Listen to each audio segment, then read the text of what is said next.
देखिएगा, आरआरबी ने final vacancies का नंबर आप लोगों के साथ बता दिया है। किसी एग्जाम की तैयारी करते हो तो कहीं ना कहीं हमें आइडिया रहना चाहिए कि हमारा वर्क प्रोफाइल किस तरीके का रहेगा।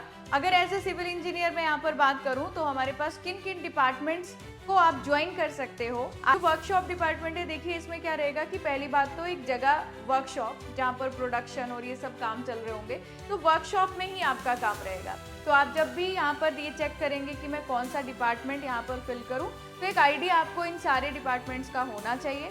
हाय everyone, welcome to engineers wala. तो बेसिकली आज का सेशन आप सभी स्टूडेंट्स के लिए रहने वाला है जो लोग भी आरआरबी जेईई एग्जाम पर टारगेट कर रहे हैं।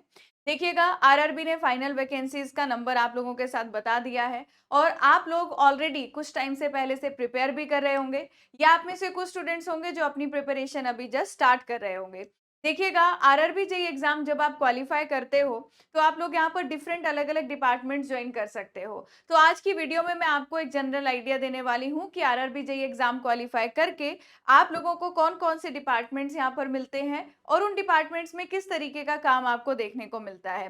क्योंकि आप जैसे किसी एग्जाम की तैयारी करते हो तो कहीं ना कहीं हमें आइडिया रहना चाहिए कि हमारा वर्क प्रोफाइल किस तरीके का रहेगा, और किसी स्पेसिफिक पर्टिकुलर कोई आपको लगता है कि मैम इस डिपार्टमेंट के ऊपर हमें डिटेल में वीडियो चाहिए, तो वो मैं अलग से बना दूंगी।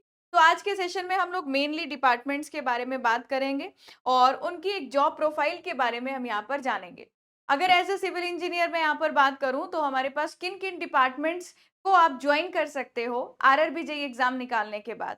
तो हमारे पास पहला डिपार्टमेंट आता है junior engineer civil permanent way and bridge department. आप design drawing and estimation department में जा सकते हो, वर्क्स डिपार्टमेंट में जा सकते हो, सिविल रिसर्च और सिविल और वर्कशॉप डिपार्टमेंट। देखिएगा, हर एक जोन में अलग अलग डिपार्टमेंट्स की अलग अलग नंबर ऑफ वैकेंसीज आती हैं। अगर मैं सबसे पहले बात करती हूँ हमारे पास junior engineer civil permanent way and bridge department. अगर आप सिविल इंजीनियरिंग ब्रांच से हैं, आप लोगों ने रेलवे इंजीनियरिंग पढ़ा होगा, तो वहां पर हमने सीखा है कि रेलवे ट्रैक को ही परमानेंट वे कहते हैं। तो अगर आप परमानेंट वे इंजीनियर बनते हो, यानी कि परमानेंट वे डिपार्टमेंट ज्वाइन करते हो, तो यहाँ पर इस डिपार्टमेंट में आपका जो मैक्सिमम काम है वो आपका साइट पर रहने वाला है।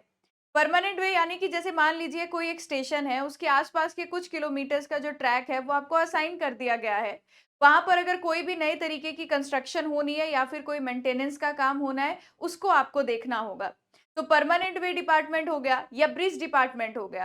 तो जितना किलोमीटर का सेक्शन आपको असाइन किया है जिसमें कोई नई कंस्ट्रक्शन या मेंटेनेंस रिलेटेड काम आपको चेक करना है, उसमें जो ब्रिजेस आते हैं उससे रिलेटेड मेंटेनेंस, कोई नया ब्रिज बनना है उससे रिलेटेड कंस्ट्रक्शन, वो सारा काम आपको देखना होता है। तो परमानेंट वे और ब्रिज डिपार्टमेंट में आपका जो मैक्सिमम काम है वो साइट पर रहने वाला होता है। और इसके साथ साथ मैं आपको बता दूं, क्योंकि जब त्योहार आते हैं तो आप लोग जानते हैं कि रेलवे एज अ मीडियम एक गुड ट्रांसपोर्टेशन मीडियम की तरह इसको यूज किया जाता है ना। तो बहुत ज्यादा आपको रश दिखता है उस टाइम पर रेलवेज का जो यूज कर रहे हैं पैसेंजर्स, है ना। तो मेनली क्या रहता है कि आपको इस डिपार्टमेंट को अगर आप ज्वाइन करते हो तो उस पीक टाइम पर आपकी छुट्टी मिलने के चांसेस थोड़े कम रहते हैं। अच्छा, अब इसके बाद नेक्स्ट डिपार्टमेंट आता है junior engineer civil design drawing and estimation department. Design drawing and estimation department में क्या होता है कि जैसे अगर कोई रेलवे का कोई इंफ्रास्ट्रक्चर कोई प्रोजेक्ट आया, तो उसकी कुछ ड्राइंग्स हैं, आपको वो ड्राइंग्स बनानी है या कहीं से ड्राइंग बनाकर आई है तो आपको वो चेक करनी है। आपको चेक करना है कि उसमें जो स्पेसिफिकेशंस है वो एज पर आरडीएसओ हैं या नहीं। आपको एस्टिमेट जो है वो प्रिपेयर करना आना चाहिए। तो ये जो काम है ये आपका design drawing and estimation department में होता है। फिर नेक्स्ट हम बात करते हैं जूनियर इंजीनियर वर्क्स डिपार्टमेंट की।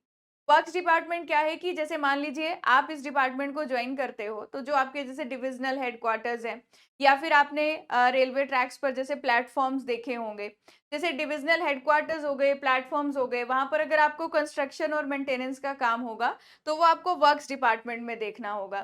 देखो, वर्क्स डिपार्टमेंट में आपका थोड़ा कंस्ट्रक्शन मेंटेनेंस का काम भी रहता है, थोड़ा ऑफिस वर्क भी होता है और आपका साइट का काम भी रहेगा। जो आपका design drawing and estimation department है, ये मैक्सिमम काम आपका ऑफिस वर्क रहेगा, साइट पे आपको थोड़ा ही बहुत जाना होगा, पर मैक्सिमम आपका जो काम रहेगा वो ऑफिस वर्क रहेगा। इसके बाद एक डिपार्टमेंट आता है जो आपका रिसर्च डिपार्टमेंट है।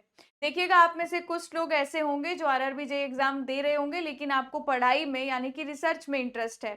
आप लोग जानते हैं कि टाइम टू टाइम नई नई रिसर्च होती जाती है, चाहे हम किसी भी कंस्ट्रक्शन की बात करें, चाहे वो रोड्स हो गया, चाहे वो रेलवेज हो गया, तो हर जगह पर आपको एडवांसमेंट होती हुई दिख रही है। तो रिसर्च डिपार्टमेंट में वो लोग ज्वाइन कर सकते हैं, आप में से वो स्टूडेंट्स ज्वाइन कर सकते हैं जिनको भी पढ़ाई और रिसर्च एक्टिविटीज से रिलेटेड आप लोगों को इंटरेस्ट है। ओके, तो एक है हमारे पास रिसर्च डिपार्टमेंट। फिर junior engineer civil workshop department है।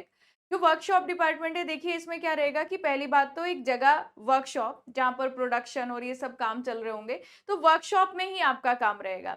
अब जैसे वर्कशॉप है, वहां पे आसपास कोई रेलवे इंफ्रास्ट्रक्चर का कोई कंस्ट्रक्शन का काम है, वो आपको देखना है। अब वर्कशॉप में हर चीजें बिल्कुल सही चलनी चाहिए, कोई मेंटेनेंस का काम आ रहा है तो वो आपको देखना है। जैसे कोई वाटर सप्लाई का काम वहाँ पर हो रहा है, तो वो चीज़ों में कोई प्रॉब्लम आ रही है, तो वो आपको चेक करनी है। तो इस तरीके का काम आपका वर्कशॉप पे रहेगा, मतलब आपको डेली कोई रेलवे ट्रैक पर जाकर विज़िट नहीं करना होगा। यहाँ पर एक जगह जो वर्कशॉप है वो लिमिटेड है, उसके आस-पास के एरिया का कंस्ट्रक्शन मेंटेनेंस का काम आपको देखना रहता है।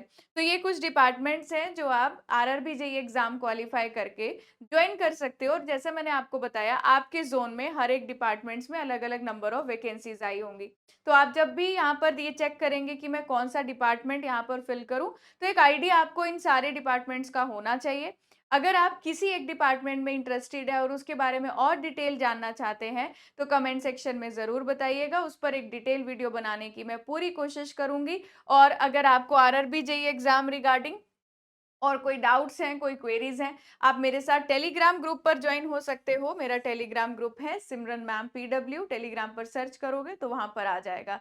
चलिए, इसी तरीके से मिलेंगे किसी एनी अदर वीडियो में। आरआरबी जेईई प्रिपरेशन रिगार्डिंग आपको कोई डाउट क्वेरीज़ हैं, तो आप वो भी कमेंट सेक्शन में बता सकते हैं। और इन सभी डिपार्टमेंट में से आप कौन से डिपार्टमेंट में काम करना चाहते हैं, आपको साइट वर्क पसंद है या फिर आपको ऑफ़िस वर्क अच्छा लगता है, वो ज़रूर जा बताइएगा एक बार कमेंट सेक्शन में, ठीक है? Thank you so much everyone. Bye bye. Take care.